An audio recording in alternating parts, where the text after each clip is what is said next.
고린도전서 1장에서 보겠습니다. 고린도전서 1장 18절부터 25절까지의 말씀을 우리 한 절씩 교독하겠습니다. 제가 18절 읽겠습니다.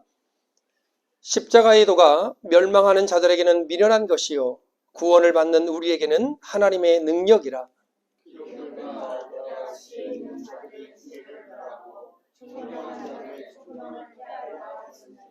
지혜 있는 자가 어디 있느냐? 선비가 어디 있느냐? 이 세대의 변론가가 어디 있느냐? 하나님께서 이 세상의 지혜를 미련하게 하신 것이 아니냐?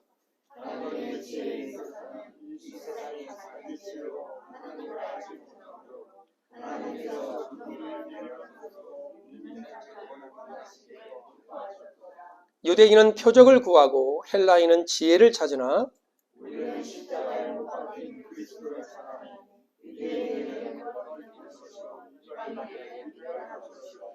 오직 부르심을 받은 자들에게는 유대인이나 헬라인이나 그리스도는 하나님의 능력이요 하나님의 지혜니라. 하나님의 어리석음이 사람보다 지혜롭고 하나님의 약하심이 사람보다 강하니라. 아멘. 할렐루야. 오늘도 하나님 앞에 나와 예배하는 여러분들을 주의 이름으로 축복합니다. 제가 오래전에 읽은 책이지만 십자가를 설교하라라는 책이 있습니다. 이 책은 미국의 개혁주의를 대표하는 목사님들이 한 15년 전에 세미나에서 강연했던 글들을 모은 글입니다. 우리가 잘 아는 존 파이퍼 목사님, 존 메가더 목사님, 스프롤 목사님 같은 아주 쟁쟁한 선배들과 함께 마크 데버라는 떠오르는 또 4명의 개혁주의 젊은 분들이 이 세미나를 가졌습니다. 설교하는 것은 아니었지만 예수 그리스도와 십자가 말씀을 중심을 가지고 살아가야 되는 것이 어떻게 중요한가를 그 세미나를 통해서 많은 이들이 도전을 받고 많은 이들이 감명을 받았던 그런 세미나였습니다. 설교집은 아니지만 오늘날 목회자들이 그리고 오늘날 예수를 믿는 성도들이 무엇을 붙잡고 무엇을 어떻게 살아가야 할지를 정확하게 제시하고 명확하게 보여주는 그런 세미나였습니다. 그 중에 그 존 메가더 목사님이 하신 그 내용이 참 인상 깊어요. 40년 동안 목회하면서 나는 왜 여전히 성경을 설교하는가라는 제목이었습니다. 한 10가지를 얘기하셨는데 하나님의 말씀이 주는 메시지는 영원하며 참된 능력이다. 두 번째로 하나님의 말씀은 구원에 대한 좋은 소식이다. 하나님의 말씀은 신령한 진리를 명쾌하고 확실하게 설명한다. 하나님의 말씀은 하나님에게서 나온 믿을 만한 자기 계시이다. 하나님의 말씀은 그리스도를 교회의 머리로 높인다. 하나님의 말씀은 백성의 성화를 위해 하나님이 사용하시는 도구이다. 하나님의 말씀은 올바른 예배와 실천에 대한 지식을 제공한다. 하나님의 말씀은 깊이 있고 균형 있는 목회를 이룬다. 하나님의 말씀은 성도 개인의 성경 연구에 대한 관심을 불러일으킨다. 마지막으로 하나님의 말씀은 목회에 대한 신령한 기초를 확립한다. 제가 이 10가지의 하나님 말씀을 왜 설교해야 되는지를 보면서 오늘 설교 제목이 뭐냐면 십자가의 은혜라는 말씀입니다. 거기다가 십자가라는 단어를 하나님의 말씀하고 바꿔봤습니다. 너무나 맞아떨어지는 거예요. 십자가는 영원한 하나님의 메시지이고 참된 능력일 뿐만 아니라 우리에게 구원을 주는 좋은 소식입니다. 얼마 전에 아는 집사님과 통화를 했습니다. 근데 그분은 이제 유수들을 가르치는 분이 종교다원주의에 빠져서 아이들에게 그렇게 가르치는 거예요. 제가 오늘 차를 타면서 오면서 이제 우리 내가 운전을 안 하니까 우리 아내한테 저 잡아 봤더니 빨주노초 하나 이렇게 쫙 이렇게 마디마디 7마디가 쫙 있는 거예요. 동성애자구나. 그 느낌 알았는데 그 바로 밑에 뭐가 있냐면 우리 남자는 이렇게 표시하는 게 있잖아요. 여자는 이렇게 해서 이렇게 표시하잖아요. 그 2개가 붙어 있어요. 그러니까 동성연애 결혼한 사람인 거예요. 둘 봤더니 여자 둘이 운전하고 가더라고요. 이게 우리가 살아가는 시대이고 우리 아이들이 살아갈 시대입니다. 종교다원주의를 가르쳐요. 예수뿐만 아니라 석가모니도 다른 마음의 뜻도 많은 종교 지도자를 통해서도 구원을 받을 수 있다라고 가르치는 종교다원주의가 팽배한 시대를 우리가 살아갑니다. 그리고 동성애자를 우리가 함부로 저 동성애야 이렇게 말하면 애들이 큰일 난다고 못하게 해요. 그런 시대를 살아갑니다. 한국은 이미 미국도 그렇죠. 동성애를 인정한 교단에서 그들이 와서 우리 결혼해야 되는데 줄에 서 주십시오라고 했다가 거부하면 감옥에 갑니다. 그런 시대를 우리 아이들이 살아가고 저와 여러분들이 살아갑니다. 이제 우리는 어느 정도 기준이 있어요. 알아요. 그러나 우리 아이들은요, 그 기준이 바로 세워 있지 않으면 쉽게 무너지고 쉽게 그 사회 속에 빠져들어갑니다. 그래서 우리가 우리 아이들에게 저와 여러분들이 잊지 말아야 될 것이 뭐냐? 바로 십자가에 대한 기준입니다. 십자가가 바로 서 있지 않으면, 하나님의 복음이 바로 서 있지 않으면 우리 아이들이 좋은 대학 가고 좋은 직장 얻고 좋은 사람 만나서 결혼하고, 그것들은 부차적인 문제입니다.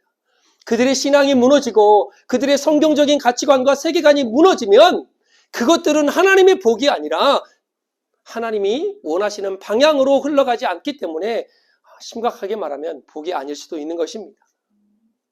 그래서 오늘 저와 여러분들이 잊지 말아야 될 것, 항상 기억해야 될 것, 수백 번, 수천 번을 들어도 우리가 그 말씀이 맞습니다라고 다시 한번 도전받아야 될 게 뭐냐? 바로 십자가입니다. 예수 그리스도의 복음입니다. 우리가 어렸을 때 저도 볼록 렌즈 가지고 이렇게 햇빛을 모아서 종이를 태우거나 그런 적들이 많아요. 제가 시골에 살 때는 어떤 애가요? 그 볼록 렌즈를 가지고 볏짚 이게 쌓아놓잖아요. 거기다가 그 불피다가 그거 홀라당 태워 먹어가지고 아주 우리 전라도 말로 직살나게 두드러 맞는 걸 제가 봤어요. 왜? 한 번쯤은 다 우리가 그 볼록 렌즈를 사용해서 뭔가를 태워봤을 것입니다. 이 돋보기는 빛을 모아서 열을 가해서 뭔가를 태우죠. 반대로 초점이 안 맞는 게 있죠. 빛을 분산시키는 오목 렌즈가 있습니다. 이 원리는 초등학생들도 다 아는 원리입니다. 볼록, 오목 렌즈의 역할이 무엇인가를. 가만히 역사적으로 교회사적으로 우리가 뒤돌아보면 하나님 편에서 또한 하나님 앞에서 성공했다라고 말하는 사람들의 그 원리가 있는데 바로 그게 집중의 원리입니다. 영적으로도 우리는 똑같은 현상을 우리는 바라보게 됩니다. 하나님의 말씀과 십자가와 예수 그리스도의 복음에 집중하는 사람들은요, 하나님의 기적을 체험합니다. 제가 지금 복음서를 쓰고 성경을 쓰고 있는데 참 기가 막혀요. 그렇게 많이 배웠던 종교 지도자들, 그렇게 뛰어났던 그들은요, 예수님을 죽이기에게만 혈안이 되어 있었어요. 그런데 죄인이라고 치부했던 못 배웠던 사람들, 그리고 병자였던 사람들은요, 예수를 향해서 다윗제자손 예수여 나를 불쌍히 여겨 주옵소서. 예수님이 지나가는 그곳에서 집중하여 예수님을 바라보고 집중하여 그분을 향하여 목소리를 높일 때 그들은 치료받고 해결함을 받는 엄청난 기적을 체험하게 되었습니다. 우리가 십자가에 집중해야 될 이유가 여기 있습니다. 오늘 본문에 읽었던 것처럼 그 십자가는 하나님의 능력이기 때문에 우리는 그 십자가를 바라볼 뿐만 아니라 집중하며 살아가야 됩니다. 오늘 18절에 보면 십자가의 도가 멸망하는 자들에게는 미련한 것이요 구원을 받은 우리에게는 하나님의 능력이라 말씀합니다. 로마가 세계적인 대제국으로 크게 용성할 수 있었던 이유는요, 그중 하나가 바로 도로였습니다. 제가 2005년도에 성지순례를 갔다 왔는데 그때 이제 에베소나 유럽을 이게 보니까요, 와, 정말 로마가 지배했던 나라들 도로가 그 2000년 전에 깔려있던 그 도로가 대리석으로 깔려 있는 거예요. 그리고 이게 좁은 길이 아니라 엄청나게 큰 길, 그냥 지금의 고속도로만큼 뚫려 있는 길들이 어마어마하게 나 있습니다. 그것을 통하여 전쟁 물자뿐만 아니라 현지에서 나오는 모든 그 생산물들을 실어 날리는 역할을 했죠. 그래서 영국의 역사가 제프리는요, 그의 책에 보면 모든 길은 로마로 통한다라고 말을 할 정도로 로마의 길은 그렇게 대단했습니다. 마찬가지로 제가 왜 이 예화를 드냐면 십자가의 길이 그렇다, 그거보다 더 뛰어나다라고 말씀드리기 위해서입니다. 사람이 죄를 범함으로 하나님의 거룩함을 상실했습니다. 그래서 도저히 하나님과 단절되어서 하나님을 만날 수 있는 길이 사라져버렸습니다. 그런데 하나님께서 자신의 주권적인 방법으로 다시 그 길을 열어주신 길이 뭐냐? 바로 십자가의 길입니다. 그러나 그 길은요, 너무나 대가가 컸습니다. 하나님의 본체이신 그리스도가 이 땅에 인간의 모습으로 입고 오셔서 인간을 대신하여 형벌을 감당하시고 매를 맞고 찢기시고 치욕을 당합니다. 제가 마가복음을 쓰다가요, 왜 예수님이 왜 이런 일을 당하셔야만 됐는가? 야, 종들에게요 따귀를 맞고요, 누가 쳤는지 맞춰보라 하고요, 침 뱉고요, 능욕을 당합니다. 그러나 끝까지 우리 주님은요 침묵하십니다. 다른 사람이 다 주님을 버릴지라도 나는 주님을 버리지 않고 죽기까지 주님을 따르겠습니다. 베드로가 그렇게 말하니까요, 나머지 11제자도 옆에 서가지고요, 10제자도 우리도 그렇게 하겠습니다 라고 동의를 합니다. 그런데 주님이 잡히던 그날 밤 그 11제자는 흔적도 없이 사라졌습니다. 그리고 단 한 사람, 베드로는 그 예수님을 몰래 뒤쫓아가서 종들이 불을 쬐고 있는 곳에 불을 쬐다가 사람들이 너 예수님의 제자 맞지? 내가 봤어 라고 하니까 3번씩 그 예수님을 부인하며 저주하며 예수님을 모른다 말했습니다. 만약에 우리 이명성님 저한테 어디 갔는데 H마트에서 저를 만났어요. 안녕하세요. 인사드리고 옆에 있는 분 누구야? 나 모르는 사람이요. 내가 처음에는 이해해, 그죠? 근데 한참을 이제 배추 사고 뭐 사고 하는데 또 어떤 사람이 오랜만이야. 근데 이분 누구야? 나 모른다니까. 한 번 더 갔는데요, 또 아는 사람을 만났는데 이번에는 욕하며 저주하며, 성경에 나와서 저주하며 모른다라고 써 있어요. 베드로가 주님을 가장 사랑했던, 주님이 가장 신뢰했던 제자가요 3번씩을 부인하며, 그럼 내가 다시 이명선님 보려고 하겠어요? 내가 치사하고 더러워서 내가 안 본다 이러죠. 그런데 예수님은요 그 절망감, 그 배신감을 내려놓고 베드로를 품고 제자들을 품습니다. 이게 사랑입니다. 그런데 가만히 뒤돌아보면 우리가 베드로나 제자들을 뭐라고 할 게 못 돼요. 우리가 입술로는 예수님을 부인하지 않습니다. 입술로는 십자가를 거부하지 않습니다. 그러나 우리의 삶이 십자가를 거부하는 삶이요, 예수님을 부인하는 삶입니다. 우리 주님께서요 엘리 엘리 라마 사막다니, 그 십자가 위에서요 처절하게 하나님께 부르짖습니다. 나의 하나님 어찌하여 나를 버리십니까? 근데 우리 하나님은요 아무런 대답이 없고 침묵하십니다. 그 이유는 바로 십자가를 통해서 우리를 구원하시고 우리를 사랑하시려는 하나님의 마음이 그 안에 담겨있기 때문입니다. 우리는 이 십자가에서 하나님을 만나야 됩니다. 우리는 이 십자가에서 하나님의 능력을 발견하고 그 능력을 회복해야 되는 것입니다. 그래서 우리는 그 십자가의 능력인 그 능력을 깨닫고 배워야 되는데, 그게 바로 오늘 성경이 기록한 십자가의 도라는 단어입니다. 여러분, 도라는 말은요 주님께서 생명의 길이 되신다는 것입니다.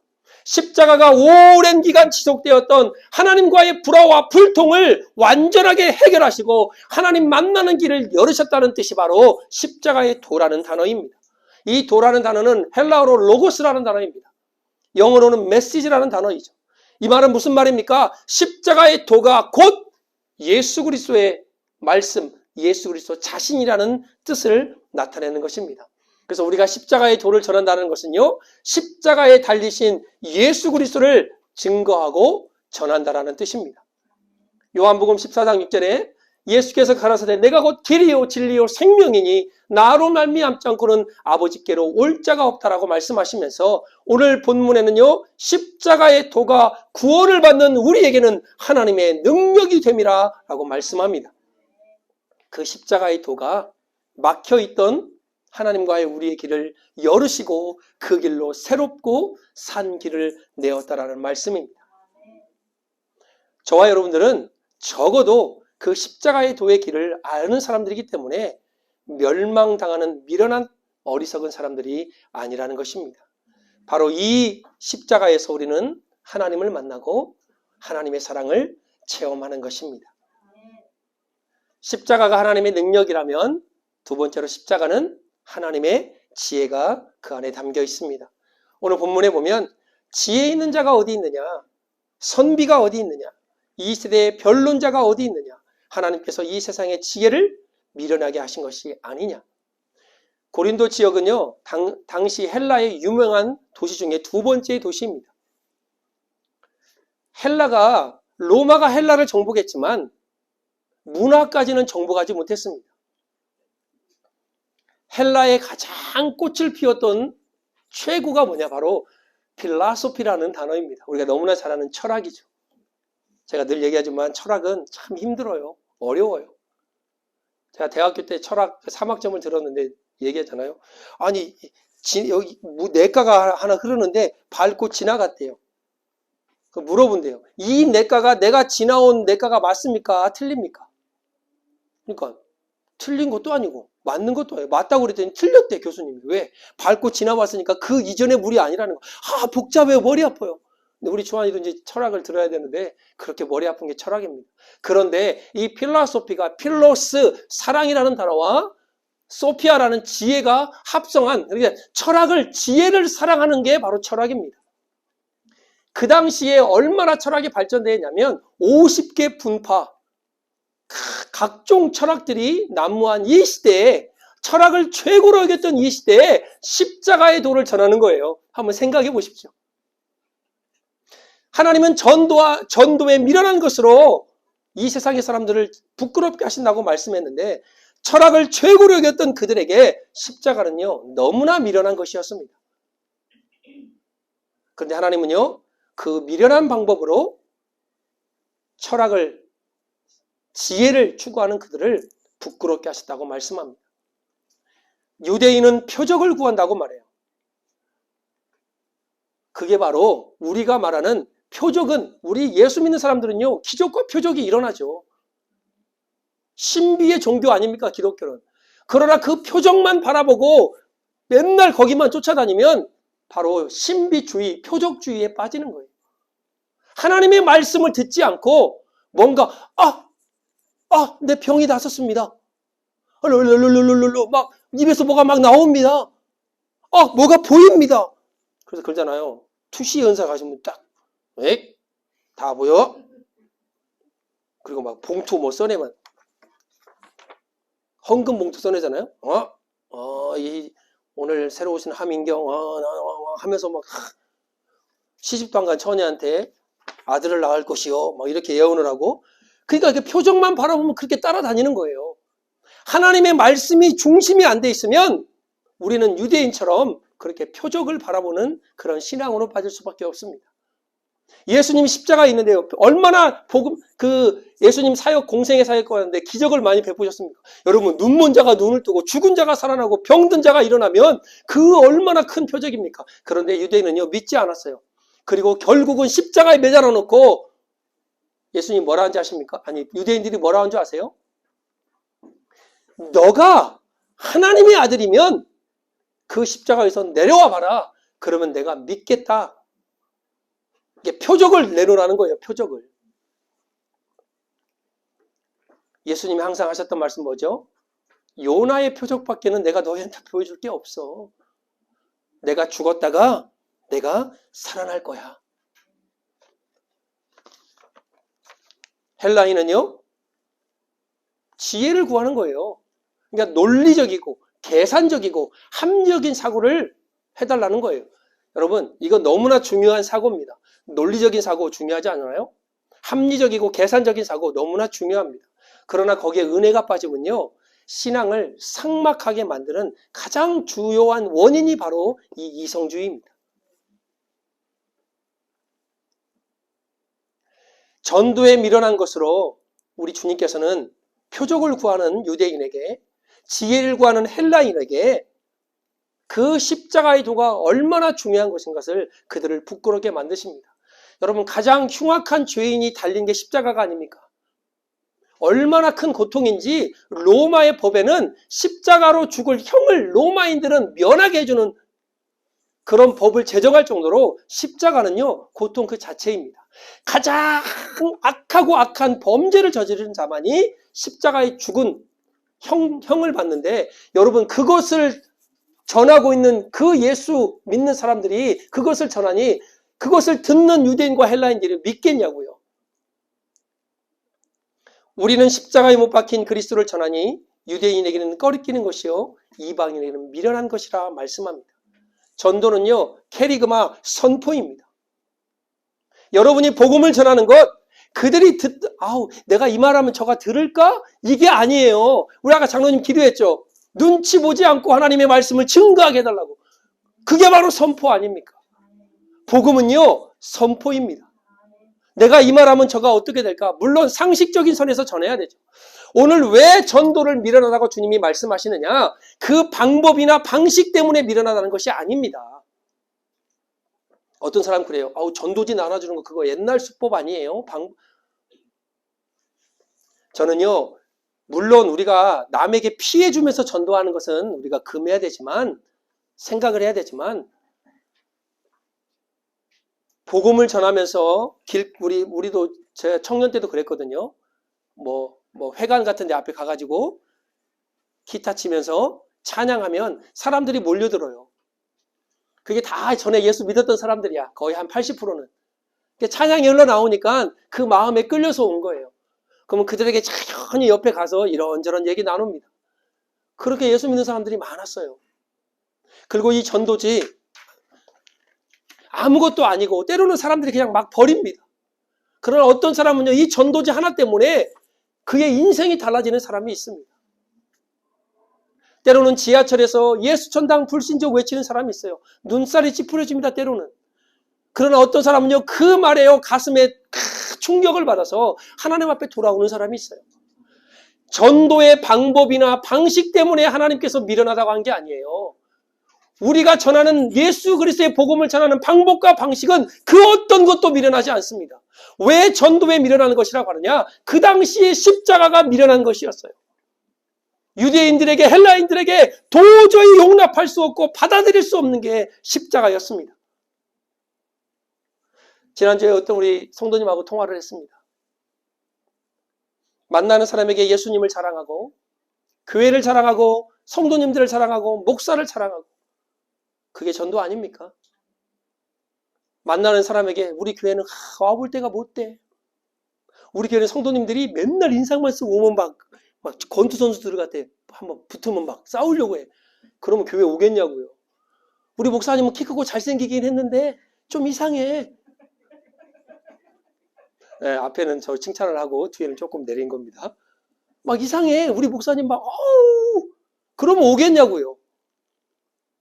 전도에 미련한 것, 방식과 방법이 아니라 그 당시에 십자가의 그 문제, 흉악한 범죄자가 죽었던 그 십자가를 전하니 받는 사람들이 나는 싫어, 꺼리 껴.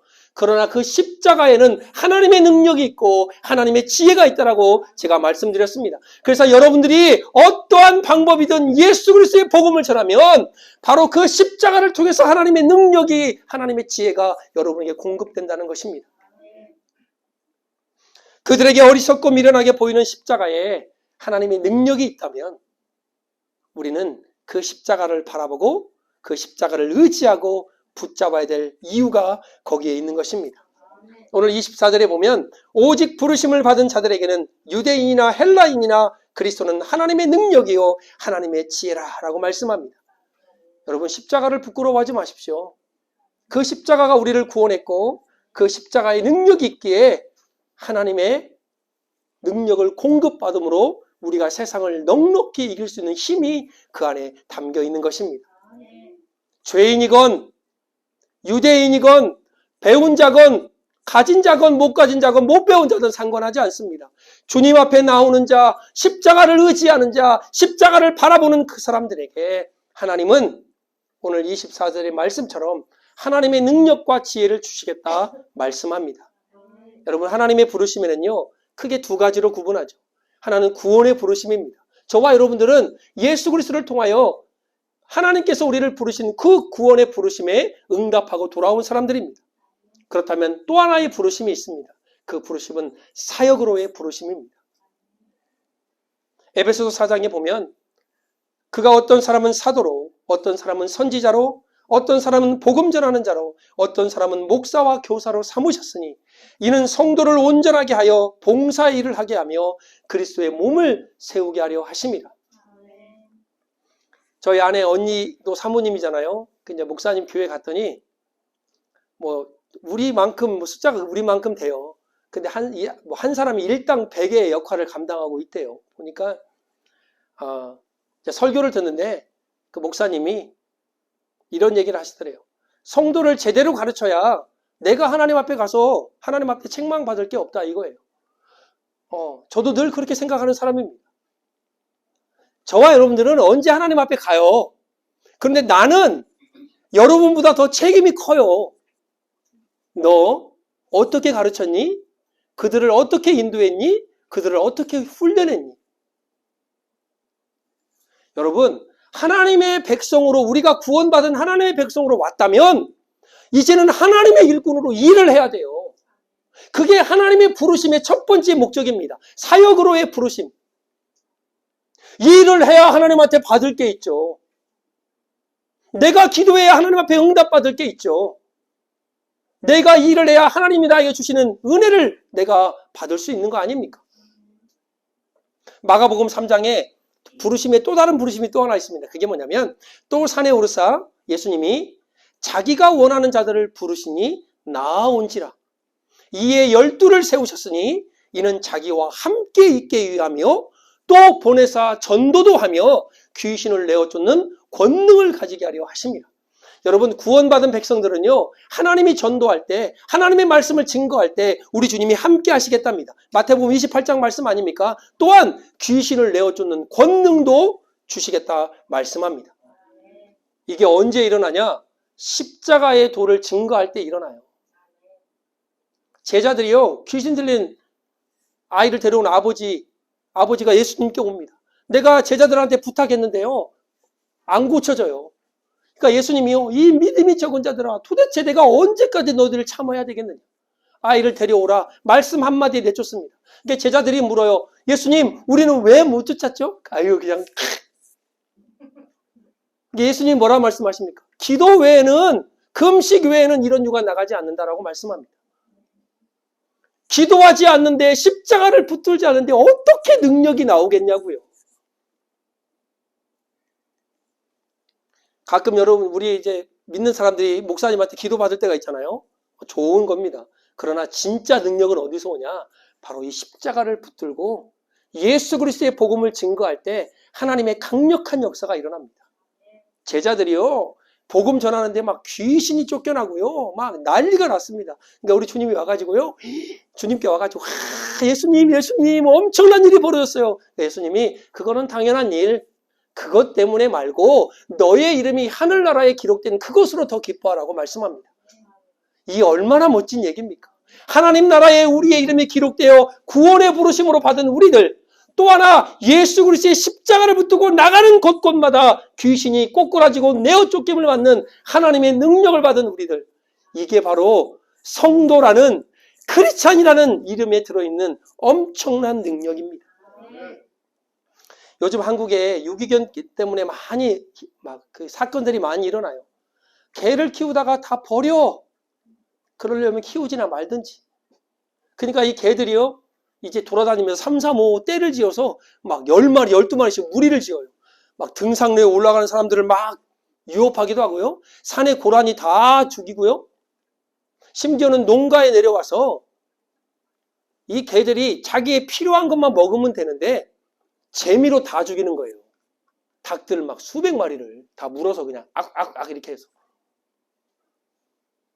근데 또 그 유기견들을 다 모아서 또 보호해주는 또 센터가 있어요. 제가 한 영상을 봤는데 그 보호소에서 강아지 한 마리를 입양한 사람이 그 유튜브로 찍어서 올렸더라고요. 그리고 한 6개월이 지난 다음에 그 강아지를 데리고 입양했던 그 센터를 찾아간 거예요. 그러니까 강아지가요, 꼬리가 헬리콥터 마냥 날아가게 생겼어.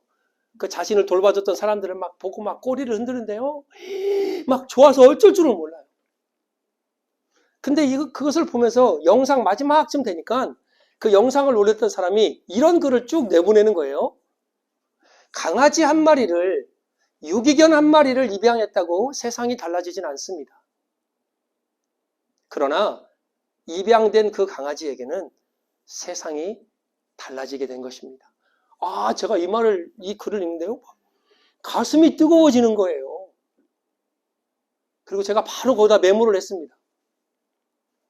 하나님, 우리가 예수님을 증거하고 하나님의 복음을 증거하고 예수 믿으라고 그렇게 말해도 참 안 믿고 막 이리 뺀질 저리 뺀질 하잖아요.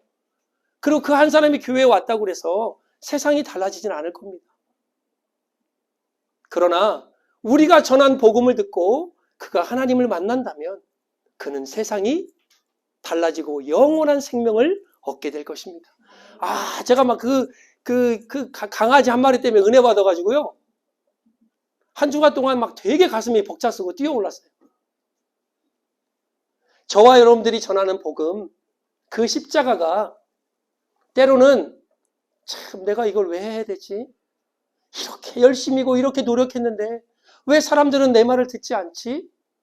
그러나 언젠가 여러분의 그 전도에, 여러분의 그 십자가의 복음에, 그 선포에 어느 한 사람이 주님께 돌아와 하나님을 만나고 영원한 생명을 얻으면 그 사람은 온 천하를 얻는 것보다 더 귀한 은혜를 경험하게 될 것입니다. 이 한 주간 구원의 부르심과 사역의 부르심을 받은 저희들이 십자가를 붙들고 하나님의 능력을 체험하고 하나님의 지혜를 경험하는 그 십자가를 단단히 붙잡고 한 주간도 승리하는 저와 여러분 되어지기를 예수 그리스도의 이름으로 축복합니다. 아멘. 기도하겠습니다.